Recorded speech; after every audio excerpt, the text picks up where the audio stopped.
So, wunderschönen guten Abend, ihr Lieben. Wir malen weiter unseren Drachen hier. Und ich hoffe, ihr hattet einen schönen Tag. Ich habe das Gefühl, ich kriege eine Erkältung, was ganz hervorragend ist, an Betracht der Tatsache, dass wir übers Wochenende kurz wegfahren wollten.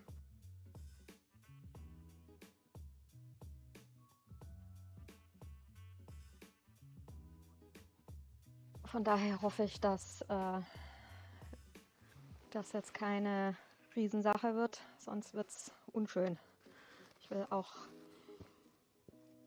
definitiv nicht absagen müssen, weil die nächste Chance, das zu tun, ist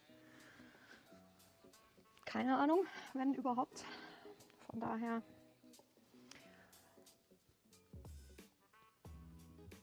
hoffen wir mal auf das Beste.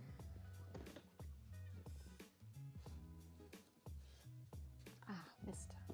Ich wusste, ich habe irgendwas vergessen. Neonfarben habe ich vergessen. Muss ich gleich noch holen gehen.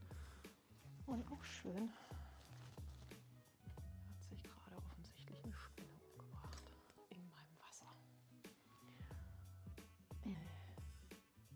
Kommst du noch raus? Lebst du noch? Okay. Lebt noch. Das ist ein Glück. Toll. Und gleich der nächste Mordversuch, Suizidversuch der Spinne, indem meine Decke, wo ich dich nicht sehen kann und die Wahrscheinlichkeit, dass ich dich zerdrücke, relativ hoch ist. Komm her jetzt. Oh, Herrgott. Da, geh hier hinten hin, da störst du niemanden. So, okay, sorry. Had to catch the spider. Okay. Ja,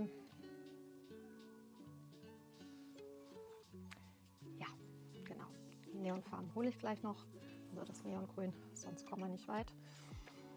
Und ja, ansonsten malen wir hier gleich weiter. Ich hole nebenbei noch ein paar Pinsel, brauchen wir noch, würde ich sagen. Könnte hilfreich sein.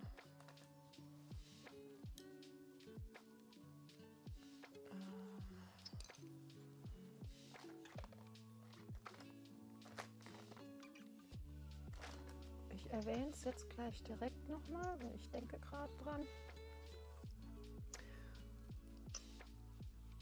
Das ist heute quasi der letzte Stream für diese Woche, weil ich ja, wie gesagt, am Wochenende nicht da bin. Heißt Freitag und Samstag. Die Streams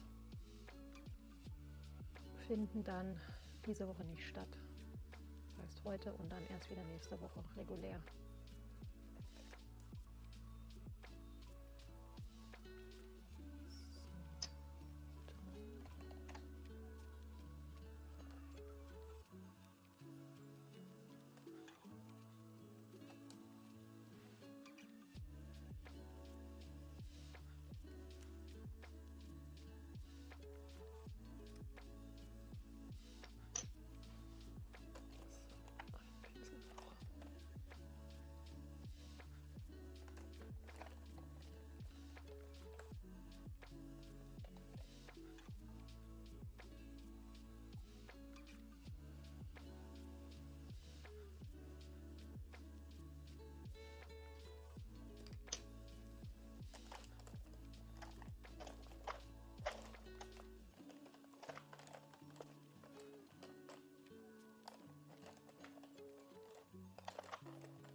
So, okay, welcome guys.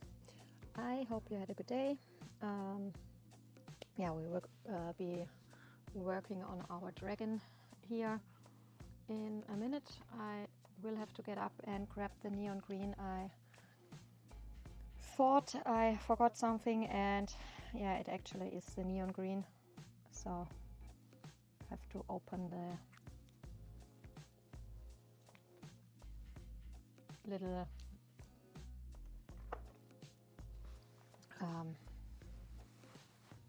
das heißt little, I mean, it's not really little, it's a really big antique sideboard with vitrine on top. Really don't know how to best describe it otherwise.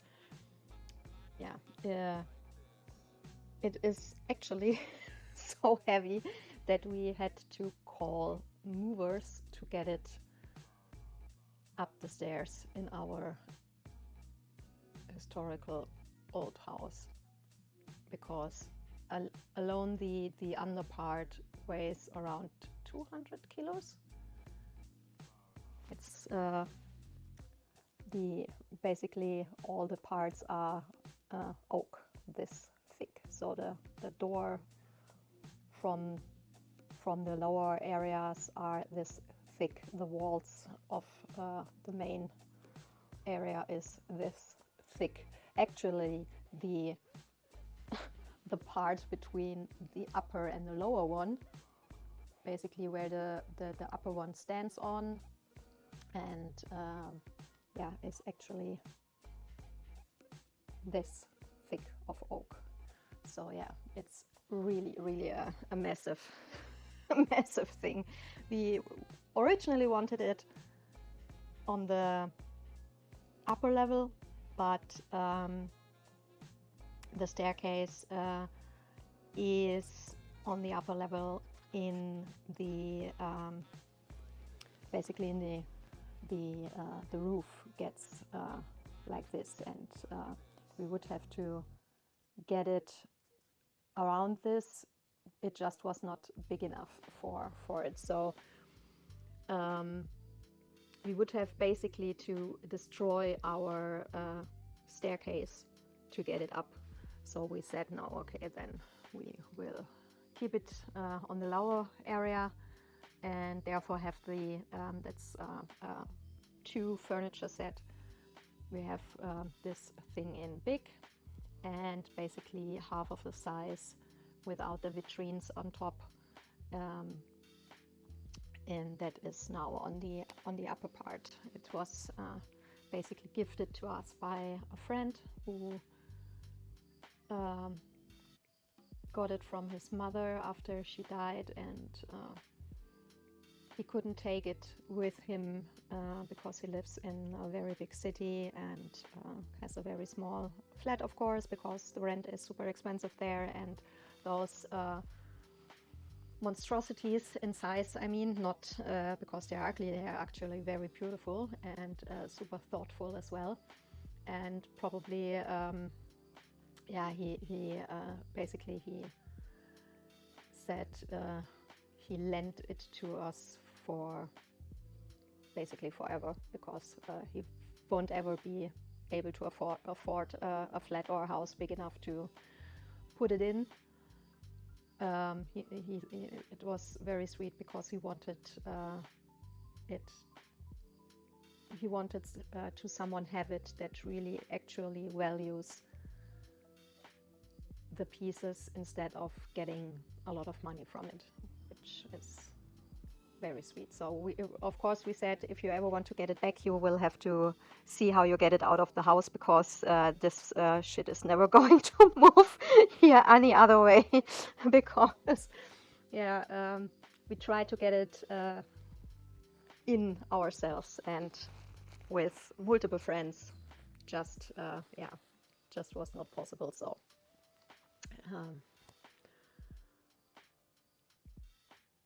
guess it will be here forever, probably even after we die and someone else owns the house. Hopefully it will find someone who also values it very much. So yeah, okay, I go and grab the paints and then we can start.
Wunderschönen guten Abend, liebe Fredine. Wie geht's dir? Wie war dein Tag?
mir geht's gut, das ist schön.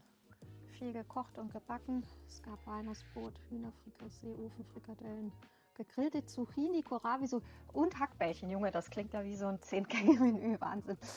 Morgen will ich noch Krautsalat machen und für die Kinder gibt es Gyros. Na denn, Wahnsinn. Habt auf jeden Fall gut geschmaust, würde ich sagen.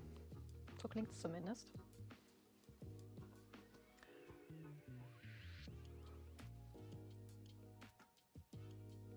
Oh, sorry. Mein Tages-Nacht-Rhythmus ist momentan vollkommen verschoben, weil durch das wieder gehäuft Migräne-Gedöns ich aktuell das Problem habe, dass ich tagsüber viel schlafe und dementsprechend abends natürlich nicht schlafen kann. Wie sollte es auch anders sein? Wenn du den ganzen Nachmittag pennst und Vormittag und so, ne, dann ist irgendwann dein Körper halt an dem Punkt, wo er sagt, jetzt bin ich wach, vor allem wenn es dir dann gegen spät abends oder nachts, sag ich mal, besser geht. Ja,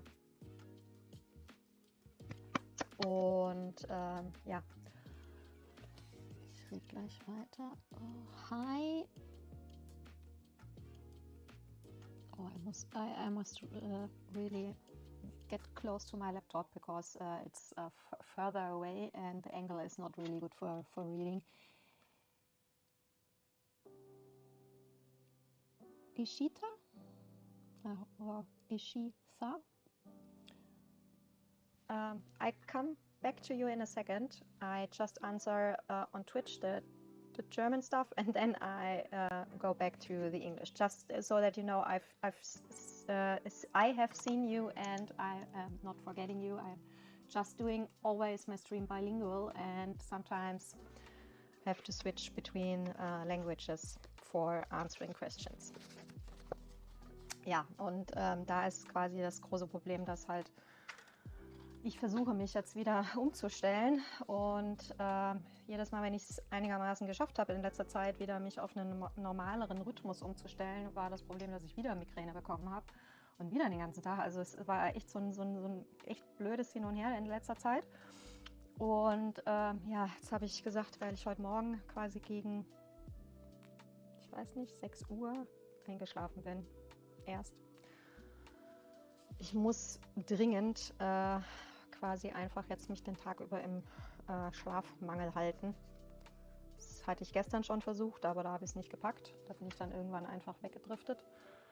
Und ja, dementsprechend, jetzt habe ich es zumindest bis zum Stream geschafft. Während ich was tue, das geht dann noch. Und ja,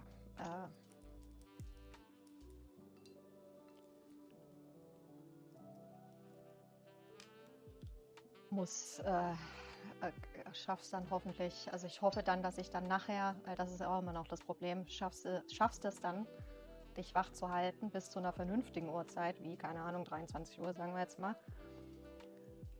kann ich immer nur hoffen, dass ich nicht schon drüber bin über mein Müdigkeits auch wieder nicht schlafen. Da bin ich dann irgendwann so müde, dass ich nicht mehr müde bin. Klingt bekloppt, aber ist so. Und ja, das ist dann auch oft ein Problem. Ja, gut, ich meine, dadurch, dass ich ja in Rente bin und nicht arbeite, kann ich tagsüber schlafen, bis die Kinder von der Schule kommen, was meistens so gegen 13, 14 Uhr ist. Deswegen funktioniert das tatsächlich schon, aber das ist halt nicht das, was ich will. Ne? Also ich will halt nicht die ganze Nacht hier sitzen und wach sein und dafür den ganzen Vormittag schlafen. Das ist so nicht so mein Ziel, aber da kommst du halt leider Gottes schnell rein durch die Migränekiste. So, first off, thank you, but I tag this as, or has it tagged as adult coloring, which means this is a coloring book, so the line art is not mine. What I do is the coloring in here. I also do my own art. Normally I do own art streams on Monday, and I normally work there only with watercolors, which we are doing here as well, because this is one of the very few coloring books that is printed on watercolor paper. But of course we are not doing only watercolor coloring books or pages, so there are definitely other medias used on Wednesdays as well if we are working on other books. I think we have one in here which we already done, I think around a year ago or so, in a live stream. I thought it was in the back, but maybe, yeah, here. That was done around a year ago. Yeah, around a year ago. I think it was end of last year.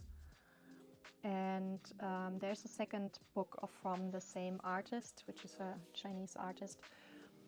And there we have done 2 pages,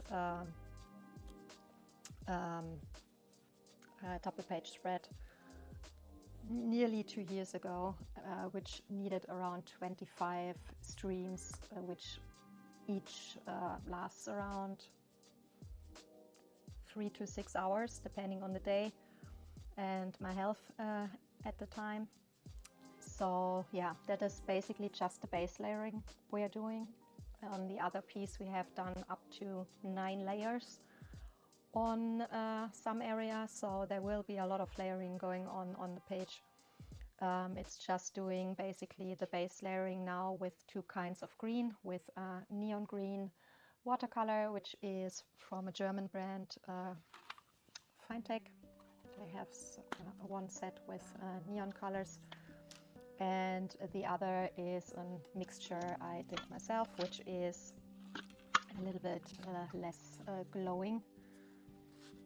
So yeah, the request was that from the viewers that we do the dragon in green, or the idea was in green, which I think is awesome, because I would have gone for the standard option probably and done it red. So green is something completely different, and I thought we because it was mentioned maybe to do like a toxic green, and I thought maybe doing the body more darker, like a meridian green and a cooler green, and doing the fur and the scales basically so that they are looking like neon green flames in the end. So hope that will work out how I imagine that. So yeah, those 2 books I absolutely love, because the art is absolutely beautiful, and of course it's watercolor, and watercolor is and will probably always be my absolute favorite medium. So yeah.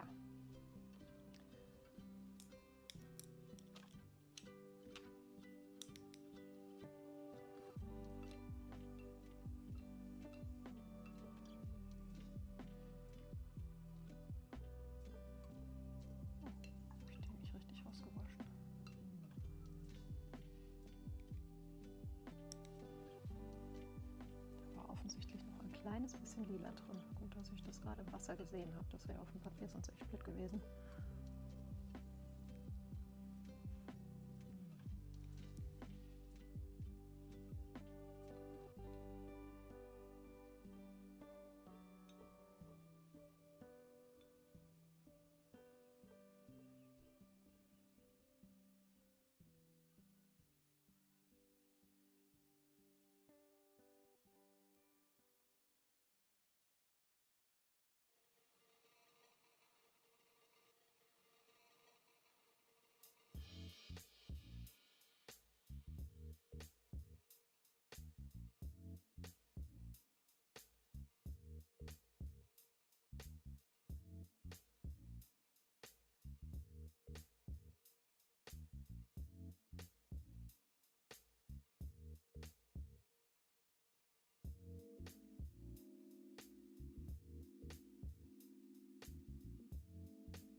die mir regelmäßig zugucken, die wissen, der Grund, warum ich das Papier vorher erst einmal nass mache, ist, damit die Übergänge, sag ich mal, schön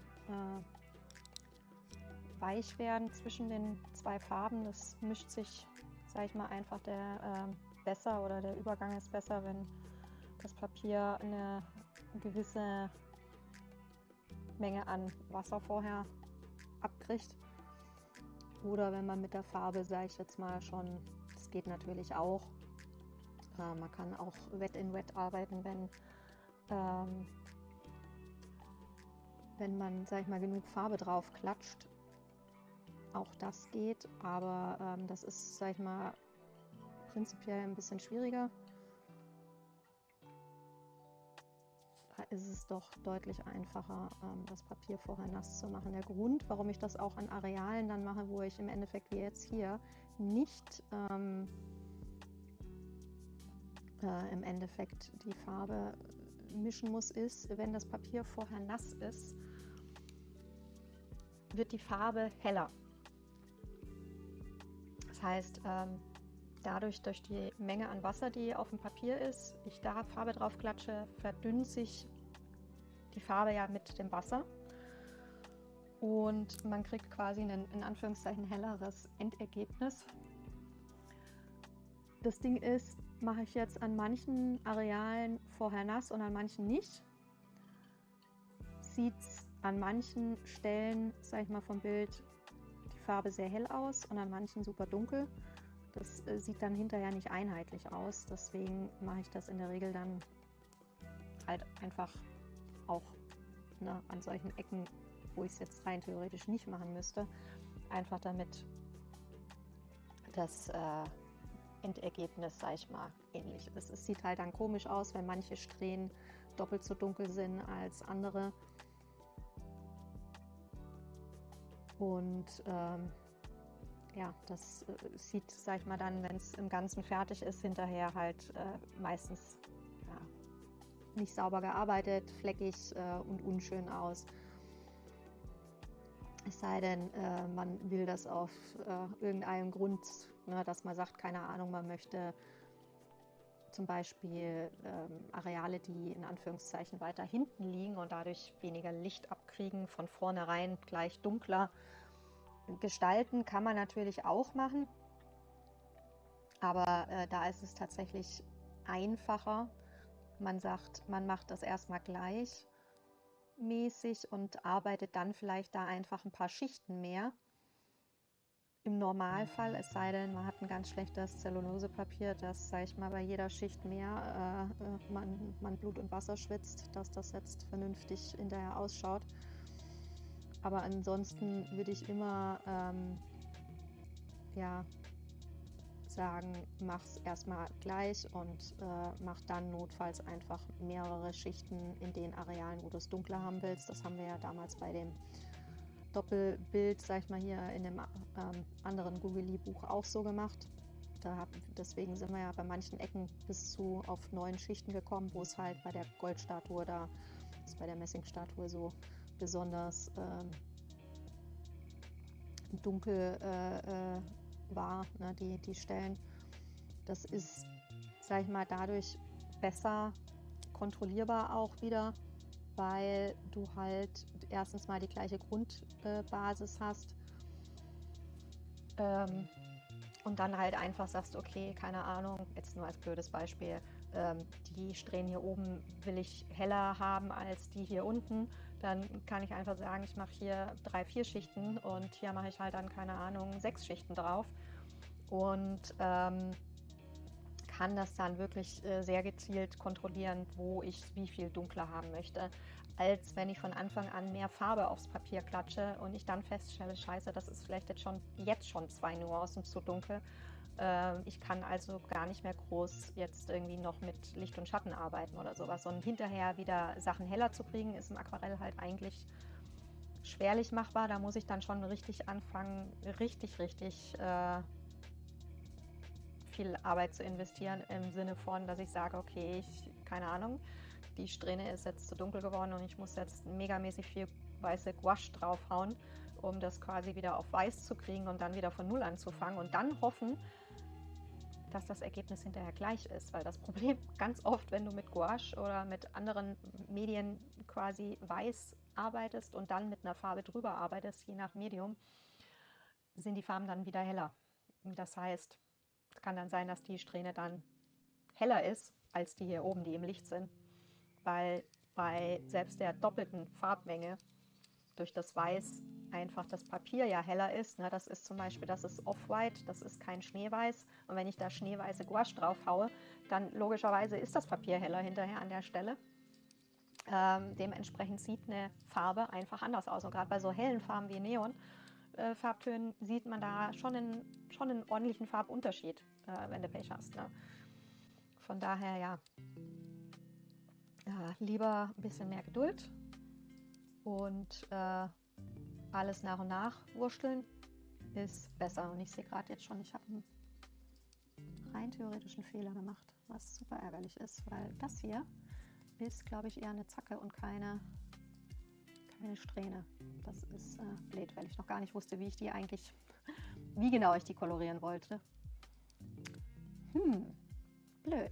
Da haben wir jetzt schon so ein Problem. Ich meine, gut, da kann man sagen, wir können das als Haare tarnen.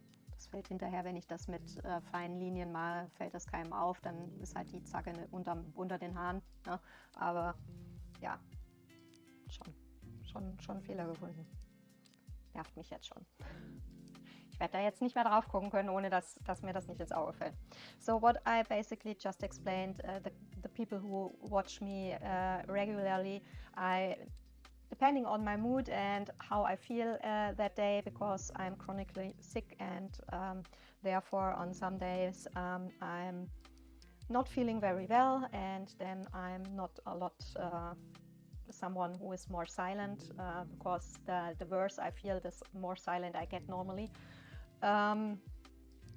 Also depending on how much people are and how much the people communicate with me, because it gets better now that I do streaming for a few years already, but I still feel a little bit awkward when I'm talking basically to no one. So if I have at least one person in stream who is talking to me, I have a lot less problems to talk in the stream and explain stuff. So people who watch me regularly know that I have the light green here and the darker green here, and this is basically just water.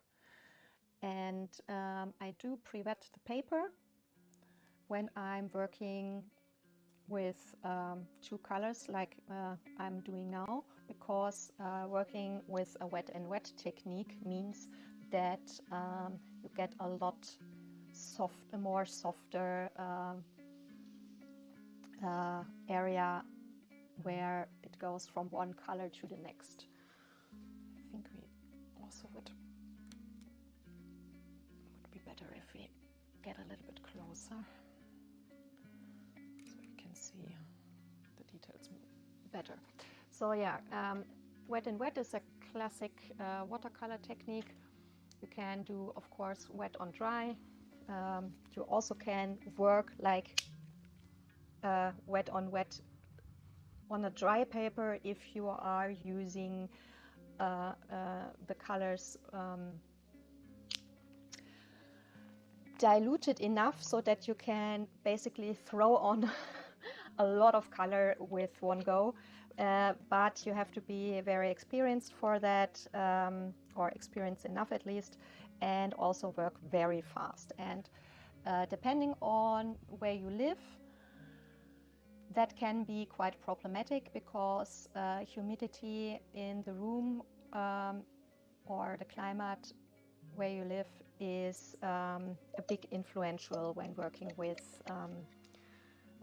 with watercolors. So Germany is normally not that super hot and humid country. So I don't have, for example, the problems like people who live in a very humid area, that it's hard to care for paints without they getting moldy over time. And also I don't live in a super hot and dry area like people that do live in, for example, desert regions. But I do live in a very old half-timbered house. And it is so old that there are no brick walls, because most very old half-timbered houses, at least here in Germany, are made out of clay. It's a mixture of clay and straw and animal hairs. And clay walls are honestly very great in multiple reasons. A lot of modern houses nowadays getting built with more houses getting built with clay again, because they realized it's basically super good for people with a lot of allergies. It's hypoallergen and stuff like that. But the also a big plus is it's really hard to get basically mold in your house, because the clay walls basically catch the humidity in the air and transport it outside. So even if you would never open your bathroom windows and don't have air conditioning, because most houses in Germany don't have air conditions, the room won't get moldy, because the clay walls do the work on their own. But for me, with working with watercolors, the problem is we have a super dry humidity in the air in our house, and basically the color on the paper, or when I pre-wet the paper, dries often faster than I can work. So doing the version that I basically throw a lot of color on the paper and hope for being able to work fast enough is not very good for me personally. Hallo, Claire Petit Vampire, or Vampire, depending on how you want to spell it. Hi Claire, please let me know if you are English speaking or Deutsch sprechend, or something completely different, but at least understand any of the languages I can talk. Yeah, great to have you here. Yeah, so therefore I normally work with wet on wet, because it's the best for me here, working here. So that's why I pre-wet. The reason why I pre-wet areas like this tiny area where I don't work from one color to the next is basically that if you are putting on a lot of water, basically the moment you put the color on, the water that is already on the paper dilutes the color on the paper that you're putting on the paper. So therefore the color gets lighter, as if you would just put the color on a dry paper. The thing is, if I now would say, for example, I only do the pre-wetting the paper here in this area where I have the area where it goes from one color to the next, but not on the others, then the color here could be a lot darker than here, because here it doesn't get diluted because I didn't pre-wet the paper. So the end result could be this area is darker, then it gets lighter, and then it gets darker again, and on the overall look it will look patchy and just not good. You're getting not an unified look. Here with the neon green it would not be as visible, but if you are, for example, working with darker colors, it is you have a very big difference sometimes. So therefore, to prevent that, I also pre-wet the areas when I am working on, for example, like now the hairs, the hair strands, or the fur, or whatever you want to call it. And of course, I want the fur or the hairs to look the same all over the place and not get darker here, lighter there, and darker again, and there we have a lighter area and there we have a darker area. I want it, of course, unified. So therefore I do the pre-wetting all the time. If I, for example, would say I'm now coloring the horn and I only work with one color, I don't need the pre-wetting per se, because I can just color it in one go when I just do a base layering with one color, for example. Because of the very dry humidity in my home, I often do pre-wet paper anyway, because it helps me that the color stays longer wet, especially when I'm working on bigger areas, because otherwise, if you have like one big area and you are too slow and the color starts to dry, then you get like drying edges that are like dark lines that you will see in the end. And that is something I don't want. So therefore I have to throw on a lot of water, or be very quick, or use one of the techniques I have developed over time to work with the super dry humidity we have here. English and French. So yeah, I can talk English, as you can hear. Sadly, I never learned French because I wanted to learn French in school, but my parents did not allow me to learn French. They said I'm not intelligent enough to do so, so I should go rather and do cooking and sewing class, because I'm a girl and I need to be able to cook and sew rather than talk French in my life. So yeah, therefore, sadly, I never learned French.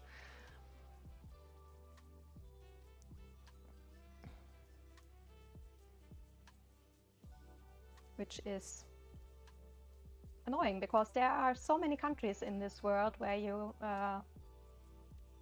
where it's really, really good if you can speak French, because a lot of countries all over the world having French still to this day. Like, for example, we were this and last year we were in Tunisia in our holidays, and as it was once under French rule, the people learn French there. So yeah, if you don't speak Arabic but French, everyone will be able to understand you very easily, because they are basically, most of the people there speak French. So yeah, like I said, a lot of countries. So yeah, but yeah, never say never. Maybe one day I will do learn French. I'm currently learning 4 other languages already, so therefore not in the next time, but yeah, who knows, maybe someday.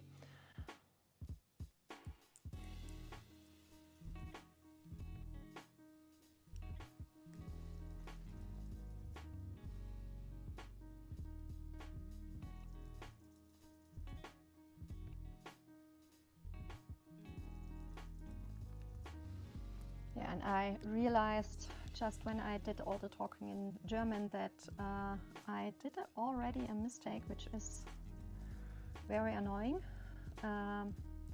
These here are not hairs, that are basically the back scales, and I just realized that this here is one of those back scales as well, and I did want to do it in a similar color scheme, because those, the hair or fur and the scales on the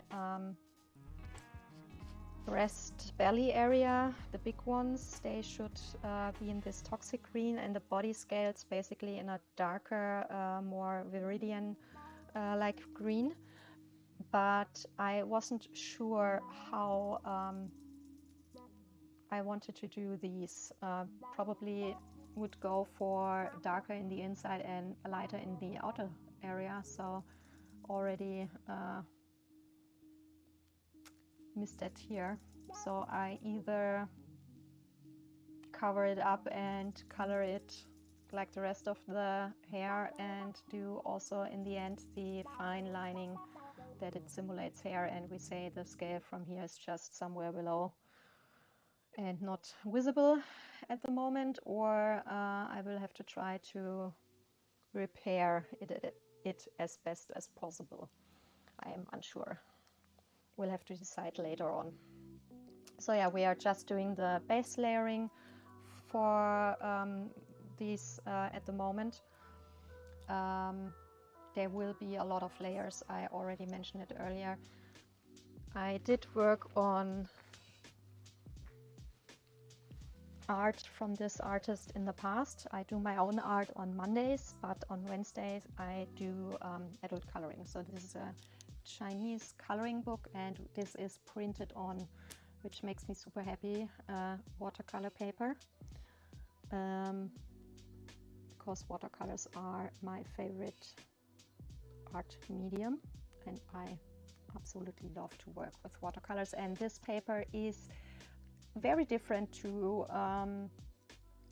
your standard watercolor paper, but it needed around 1 or 2 pages, and then I knew how to work with it. It needs a little bit of a different working approach than your standard watercolor paper, but honestly it is better, even if it is a little bit thinner than your standard cellulose paper, because this one here takes layering like basically like cotton paper, even if it isn't cotton paper. We have done over the years two pages already, or better said, one was a double page spread and the other was a single page. And on the double page spread I have some areas where I did like 9 layers of color on some areas, and it was absolutely no problem. I had no bleed through or so yeah, the paper really works very well with a lot of layering. If you work a little bit differently from your standard approach, I would not throw on this paper like masses of water or color in one go, because it's, I guess from the thickness probably around 200 GSM, and I would say the standard normally for watercolor paper is 300, so it is definitely thinner, but not as problematic if you are working a little bit more careful with your amount of color and water you are throwing on.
bin jetzt gerade am Überlegen mit den Bauch- und Brustschuppen, sage ich jetzt mal.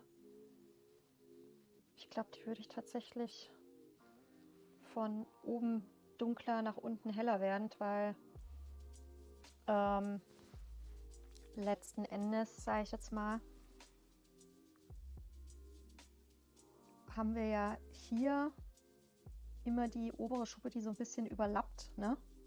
Das heißt, du hast ja eher einen, sag ich mal, Schatten, der sich hier bildet. Und dann wird es wahrscheinlich mehr Sinn machen zu sagen, wir machen hier quasi dunkler und nach unten hin heller. Weil wir ja hier eher, ich sehe gerade, das ist völlig außerhalb des, wo ich gerade rumzeige. Wenn wir sagen, die Schuppe hier zum Beispiel, die überlappt ja die untere so ein Stück. Ne? Und dann haben wir ja hier im Endeffekt so ein bisschen Schattenbildung. Und dann würde es ja Sinn machen zu sagen, nach unten hin zu diesen Zacken heller zu werden. Ich denke, das macht wahrscheinlich mehr Sinn so rum. So I was just thinking about what makes the most sense with the scales on the belly and the breast area, or chest, not breast, chest area. Basically they are of course overlapping each other, so I think here on the on this area where basically the upper one overlaps a little bit, you have probably more shadow building, and therefore it would make sense to make it darker here and then go light to the tips.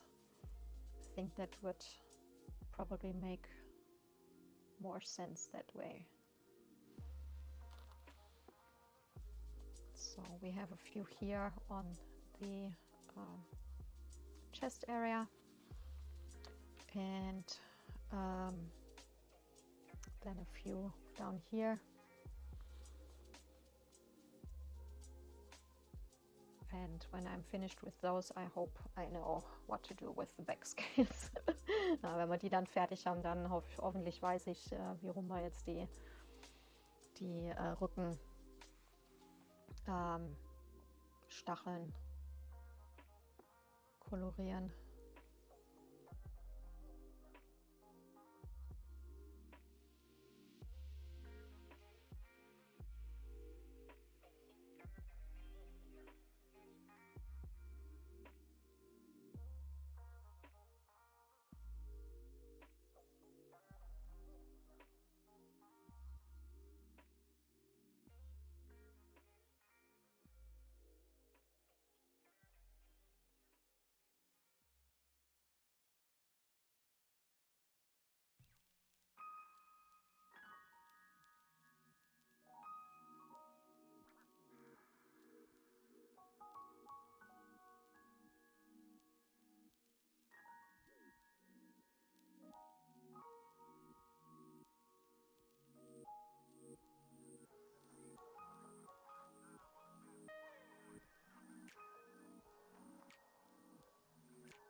Jetzt müssen wir erstmal ein bisschen nachmischen und auch hier braucht man ein bisschen Nachschub.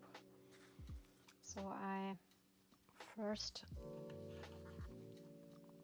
have to remix a little bit of the colors. I mean, of course, the neon green I don't have to mix, that is pre-made, but I will have to pre-wet it a little bit for a moment because similar to metallics, most water neon colors I do own, they are a little bit harder, and therefore you better pre-wet them before using, because otherwise you have to scrub like crazy, and it definitely will be not very good for the brush. Excessive scrubbing in a pan definitely hurts a brush. The bristles are not made for that. So therefore metallics, most neon colors I do own. I'm honestly not sure if I have neon colors that are easily pre-wetted. I at least can't remember. And the other from normal watercolors, there are, I think, 3 pigments I do pre-wet. All the others I don't, because normally those are super easily re-wetted. So what I do pre-wet is Potter's Pink PR 233, all versions of Cobalt Violet, genuine Cobalt Violet, if it's a PV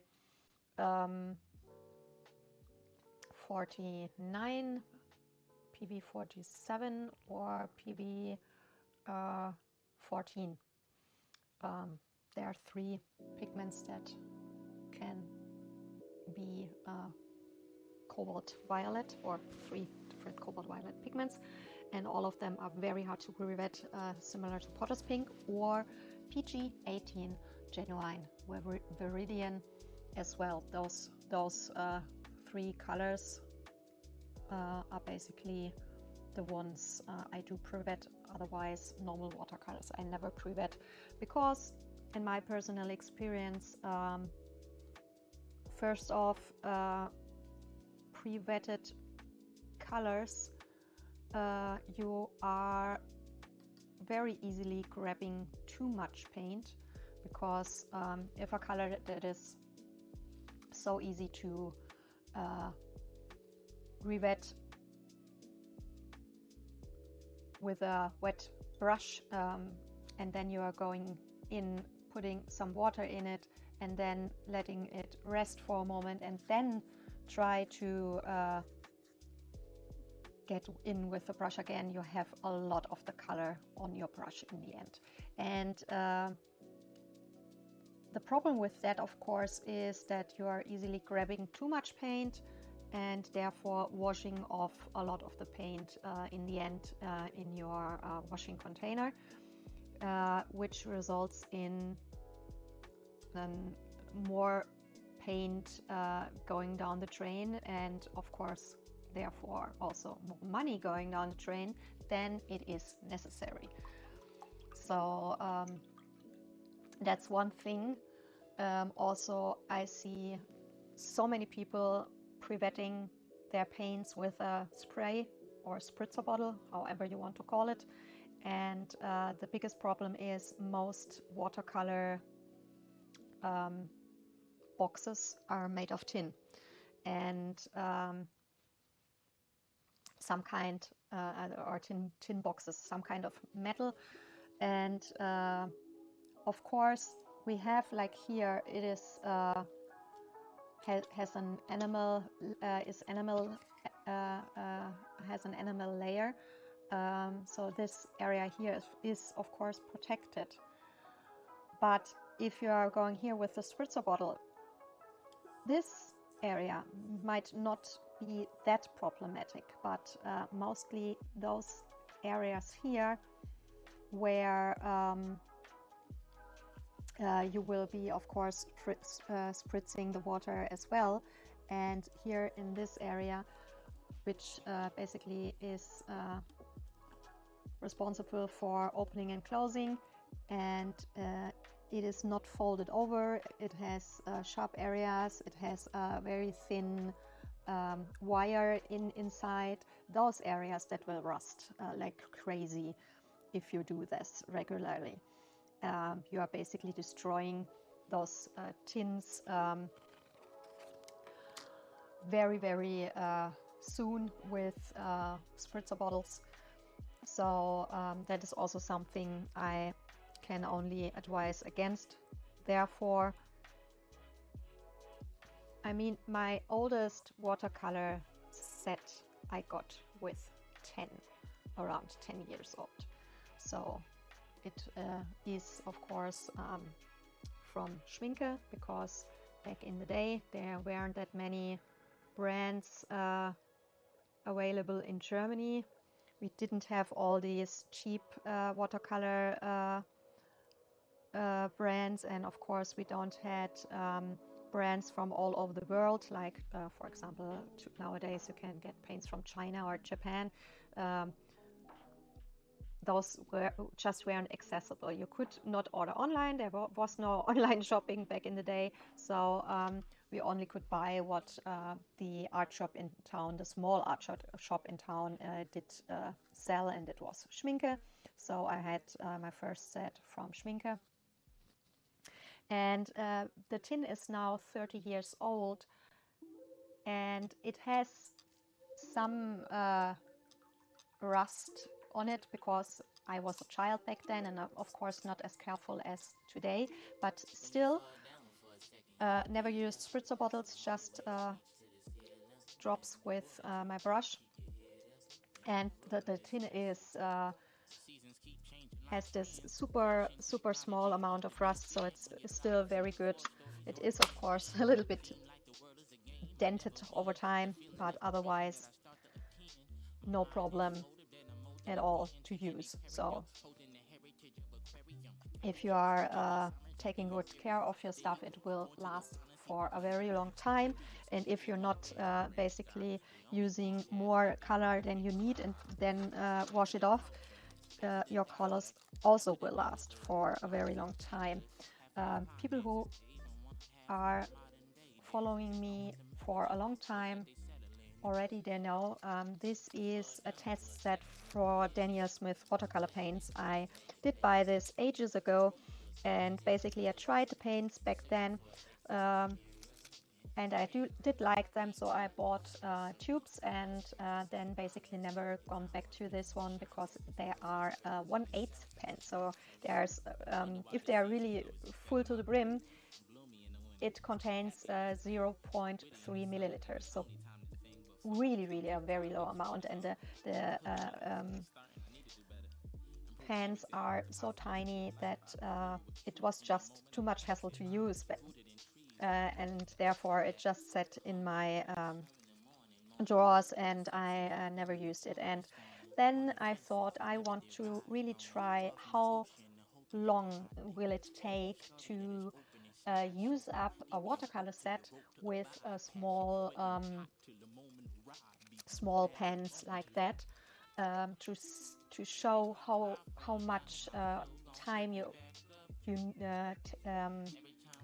or how much paintings you basically get out, or how long it will take to really empty it out completely. So yeah, I started using this set as my only watercolor set, and I just added this because some paints are already empty and I can't, for example, mix a magenta. It's a primary color, you can't just do that, or an ultramarine blue is just something you can't just mix. So therefore I just add colors that aren't in there anymore, and I can't mix with the colors that are still in there. I mean, it is basically some greens, earth colors, and buff titanium moon glow, and we have a rest of cerulean blue, and basically a warm yellow and a red. So there is not enough different colors to really use it completely on its own anymore. But still, I started using this nearly 3 years ago. So we are in January, it will be 3 years. January 23, I started with this little project, and as you can see, we are still not completely emptied out. So if you really use your colors in a way that you basically throw away the least amount possible, means not pre-wetting colors that don't need to be pre-wetted, using some kind of palette that you not clean out every time and reuse the rests, then a small amount of color really lasts for a very long time. That's basically what we did here, or are still doing. And yeah, also, as you can see, I cut open emptied out tubes, and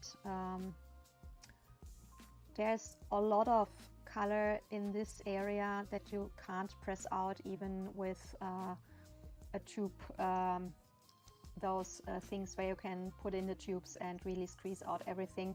But this area here, there is still always a rest. And I cut them open, I empty out as much as I can in a pan or a palette, and yeah, I'm keeping those as well because there is still a lot of color on those, and you still can use this for a lot of paintings until it's really completely emptied out. So yeah, depending on how you're working with your colors, you really get a lot out of it. Ja, ich denke, das habe ich im Deutschen schon so oft erklärt.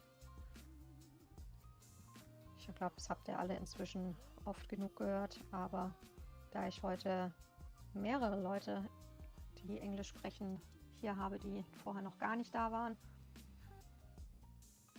sag ich mal, dachte ich, ich erwähne das nochmal in Englisch, aber ich denke, ja, anderen. Sei denn, es ist jetzt jemand in Deutschsprachiges dabei, der auch noch nie da war, dann möge er oder sie sich oder wie auch immer geschlechtlich, sag ich mal, bitte melden. Dann erkläre ich es auch gerne nochmal in Deutsch, falls das Englisch jetzt nicht verstanden worden ist. Aber ansonsten würde ich das jetzt mal überspringen. So, jetzt müssen wir nur gucken, dass unsere quasi Nachmischung wieder an den Farbton rankommt. So we of course have to look that we are getting this completely same shade out of our new mixture, so that the rest of the scales and the additional layers will look similar enough that you don't spot a difference in the end.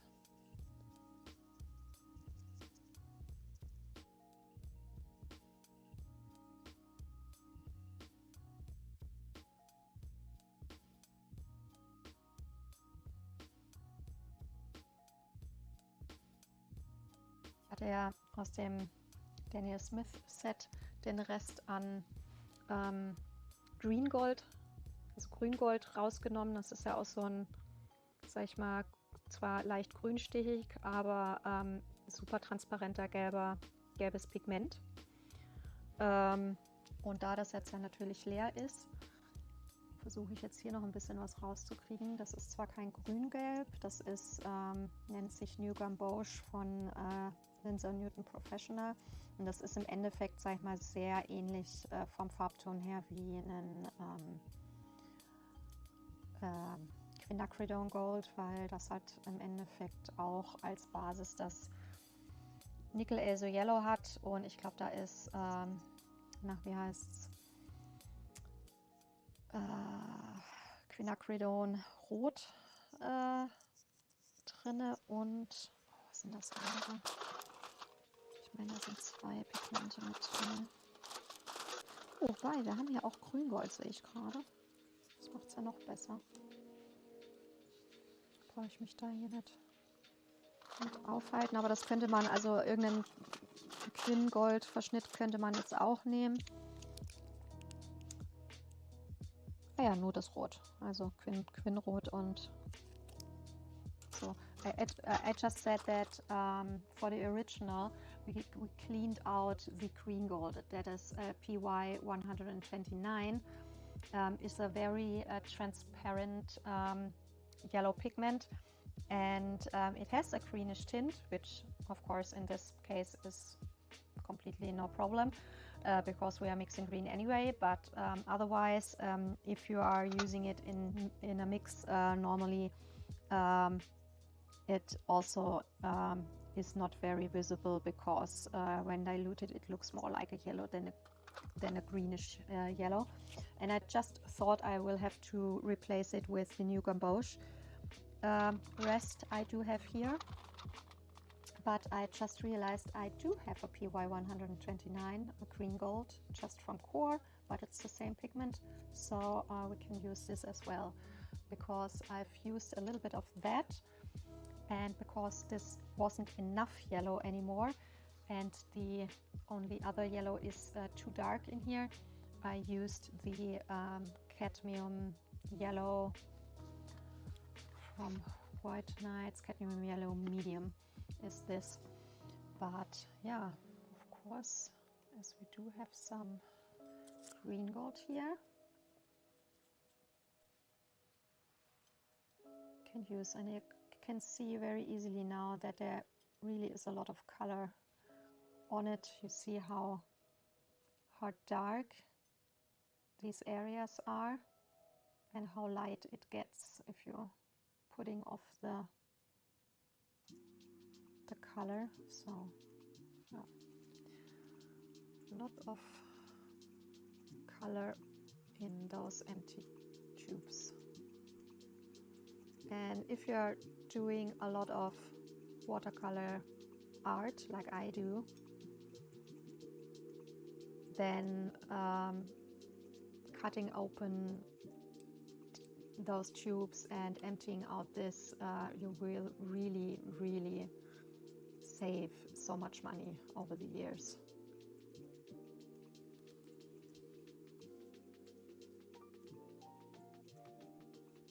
Ja, das sieht auch gut aus. I think that's it. Also these super transparent yellows, there are also a lot of, not a lot, but all of them basically, if it's nickel azo yellow on its own or in some kind of quinacridone gold hue mixture, or the green gold, all of them are very vibrant, and therefore the end result will be differently if you're using at least part of it in the mixture, or if you are using more opaque yellow like the cat yellow, which is not that glowing, like for example this is the green gold, then you will be of course seeing a difference in the end result. Also wenn wir jetzt quasi nur das Cadmiumgelb nutzen würden, würde das Endergebnis definitiv, sag ich mal, sich optisch unterscheiden, weil es ist halt erstens mal ein nicht transparentes Gelb, es ist sehr opaque, und auf der anderen Seite halt auch diese transparenten Gelbtöne wie das Nickel Azo Yellow oder das Grüngold oder halt auch selbst in Quin-Gold Mixes, sage ich jetzt mal, ne? Also das Nickel Azo Yellow mit irgendwelchen anderen Pigmenten, um Quinacridone Gold zu imitieren, die die sind halt schon sehr leuchtend, ne? Sehr, sehr leuchtstark. Und wenn du natürlich, sage ich jetzt mal, nur das eine oder nur das andere nutzt, sage ich jetzt mal, sieht das Endergebnis schon sehr unterschiedlich aus. Und selbst bei einem, ich habe jetzt einen Teil davon und einen Teil davon genommen, sieht das Endresult anders aus, als wenn ich jetzt nur das Cadmiumgelb genommen habe. Deswegen habe ich das jetzt nicht gemacht, weil ich mich da noch daran erinnern konnte, dass wir das halt so gemacht hatten. Und es soll ja möglichst nachher gleich aussehen. Ne? Sonst ist der Unterschied nachher zu groß. Und das wollen wir ja auch wiederum nicht.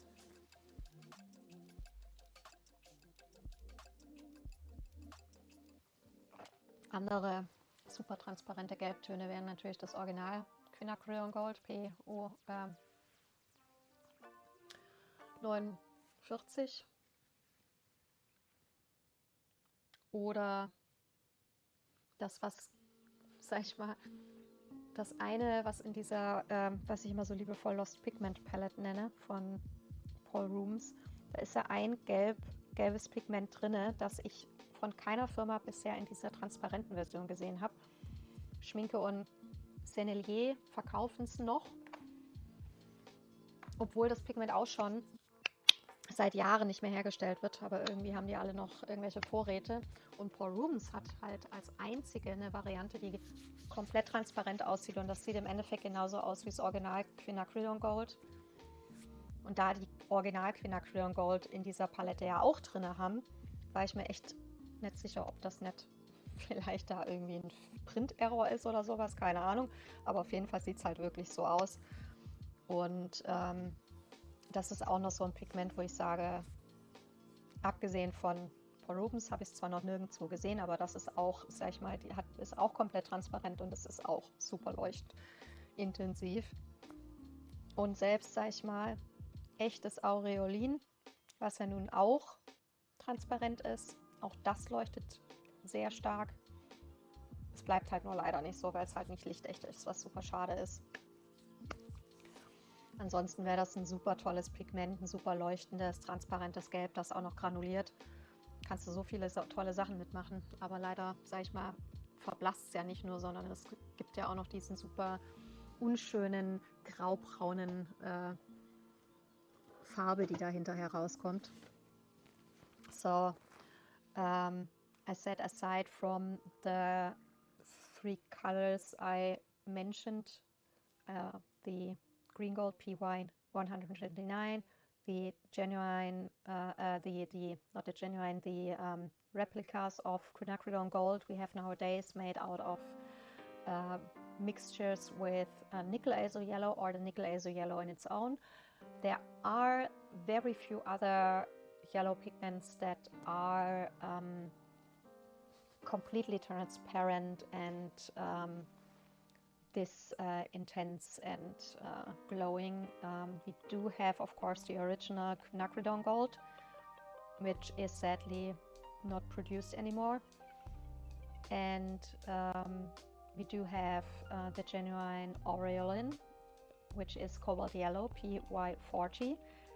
The biggest problem with this pigment is that it is sadly not light fast. It not fades away only over time, but it changes from this vibrant glowing yellow to a very dull, ugly grayish brown color. So that's really sad because it is completely transparent, which with yellows it's a rare thing. It is super vibrant and glowing, beautiful color, and it granulates, which is also rare with non-earth yellows. But yeah, sadly, that is the problem there. And we do have one more pigment, which is also a long time discontinued pigment, like the genuine quinacridone gold.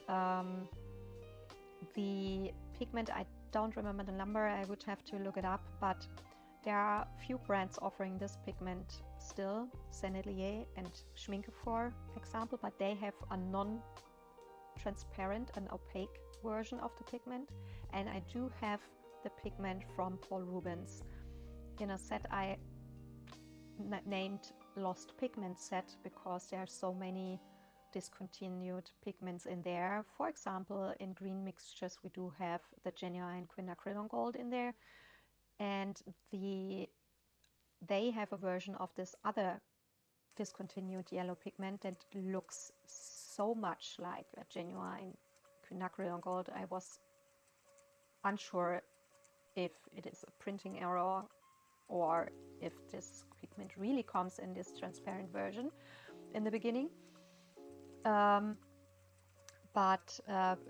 Yeah, that version I only know from Paul Rubens, this transparent version. It, like I said, it looks like a quinacridone gold. Very, very beautiful. But those are all the super transparent, glowing yellow pigments I know. So there's not that many. And most of them are not easy accessible because being discontinued. Or like with the cobalt yellow, not light fast, so we are in the end with easy accessibility back to the quinacridone gold hues, nickel azo yellow and green gold.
ein bisschen umsetzen. Jetzt wird es ein wenig unbequem.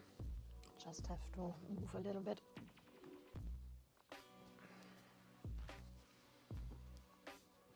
Because my leg is starting to hurt.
So, ich weiß jetzt nicht, wie gut man das sehen kann, aber die zusätzliche Schicht, ich habe jetzt quasi oben gehe ich mit dem unverdünnten Neongrün und unten habe ich quasi einen Mix aus Neongrün mit ein bisschen von dem dunkleren Grün, was wir hier zusammengemischt hatten.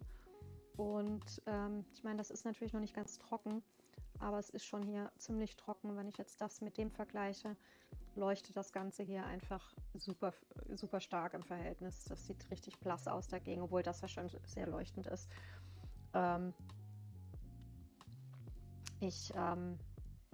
Ja, das ist der Grund, warum wir jetzt im Endeffekt nochmal eine komplette Schicht drüber klatschen. Einfach um dem Ganzen ein bisschen mehr Leuchtkraft und ein bisschen mehr Farbe auch zu geben.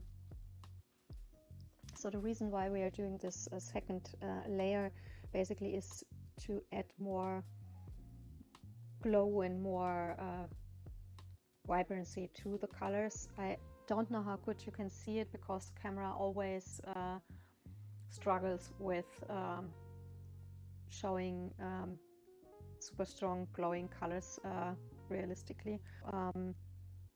Here this looks very weak and dull in comparison to this area where we already added the second layer. On the tips I use an undiluted version of the neon green, and for the areas where we have used the darker mixture, I'm using a mix with mostly the neon green and a little bit of the darker green, so that this area gets a little bit darker. And yeah, it's really a big difference, and also gets it a little bit lighter in the darker area, which will help us in the end to add additional layers and shadows and depth to it.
So, ihr Lieben, ich glaube, da machen wir für heute Schluss. Es ist gleich Mitternacht.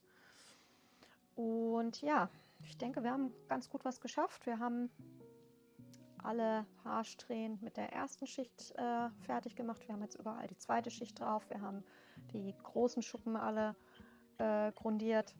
Und dann können wir nächste Woche da jetzt ans Ausarbeiten von den Schatten und von einzelnen Haarsträhnen. Ich würde da nämlich wahnsinnig gern mit einem dunkleren Grün, sage ich jetzt mal, dass es einen leichten Kontrast gibt, aber nicht komplett, sage ich jetzt mal, von dem Farbschema abweicht. Ne? Diese einzelnen Linien, sage ich mal, die in den Haaren sind, gerne fein nachzeichnen, sodass das so noch so ein bisschen mehr Kontrast gibt, weil ich meine, so können wir jetzt die einzelnen Haarsträhnen zwar sehen, aber weil es ja doch alles sehr hell ist, sage ich jetzt mal, haben wir nicht so wirklich den Kontrast, wo fängt denn die eine an, wo hört die andere auf, und dafür würde ich ganz gerne das dann noch ein bisschen besser ausarbeiten. Das macht man aber dann ganz zum Schluss, so wie wir das in dem anderen Bild auch gemacht haben, das hier ist, dass man wirklich mit einem ganz feinen Pinsel nämlich dann die ganzen Haare nochmal einzeln nachziehen. Dafür würde ich gerne noch mal ein bisschen mehr an die dunkelsten Ecken nochmal eine Schattenschicht machen. Wenn dann quasi hier mehr Schatten ist, sage ich jetzt mal, und wir dadurch noch einen besseren Hell-Dunkel-Verlauf haben, dann können wir mit dem mit den Haaren, sage ich jetzt mal, da noch feiner ausarbeiten. Und dann würde ich an die Ausarbeitung von den Schuppen natürlich weiterarbeiten, ne? Da auch ein bisschen mehr Schatten und alles. Und dann irgendwann gehen wir auf die hier über. Und da bin ich auch echt noch am Überlegen, ob man tatsächlich vielleicht sagen, wir machen dieses Giftgrün so ein bisschen als Grundierung, wobei das dann dieses Grüntöne ja auch wieder verfärbt. Vielleicht machen wir es dann wirklich so, dass wir es ähnlich wie hier, sag ich mal, die Grundierung zweifarbig machen, dass wir die Spitzen sozusagen so ein ganz leichtes bisschen in Giftgrün hauchen und den Rest dann aber halt mehr in dieses in dieses Phthallogrün. Ne? Dann haben wir nämlich auch einen richtig schönen Kontrast zwischen dem giftgrünen Anteil und dem, sag ich mal, Körper. Ne? Da muss ja irgendwo ein Kontrast da sein, weil wenn der auch komplett in giftgrün ist, sag ich mal, dann leuchtet einfach nachher alles einfarbig und du siehst nicht wirklich viel Unterschied. Ne? Das wollen wir ja auch nicht. Und ja, wie sage ich mal, die Hörner zum Beispiel, die würde ich auch ganz gerne in einer Farbe dann zum Schluss machen, die genug Kontrast, sage ich jetzt mal, zu diesem ganzen Giftgrün gibt. Da weiß ich noch nicht so genau, auf was es da rausgeht. Genauso mit den Flammen. Ne? Da würde ich ganz gerne eigentlich auch zwar auf der einen Seite so ein bisschen Giftgrün haben, aber auf der anderen Seite irgendeine andere Farbe noch mit rein haben, sodass die Flammen optisch einfach abgrenzbar sind vom Körper, weil die ja auch gerade hier um diese Krallen und sowas rumgehen. Da muss irgendwo ein gewisser Kontrast kommen, sage ich jetzt mal, sonst wird es das nachher schwierig, da den Unterschied zu erkennen. Ne? Sonst ist das alles so ein Einheitsbrei. Und was wir, sage ich mal, mit dem Hintergrund machen, weiß ich noch gar nicht. Also hier unten, sag ich mal, der steht ja auf so einem Pfahl, der im Wasser ist. Ich meine, da ist klar, dass irgendwo was Blaues mit reinkommt. Was den Hintergrund angeht, da bin ich mir noch sehr unsicher. Brauchen wir irgendwas, was, sage ich jetzt mal, vielleicht ein bisschen dunkler ist.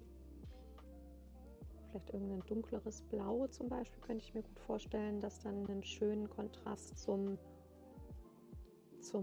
ganzen Neon, sag ich mal, gibt. Ja, vielen, vielen lieben Dank, dass ihr da wart. Ich hoffe, ihr schlaft schön und ich wünsche euch eine ganz tolle Woche.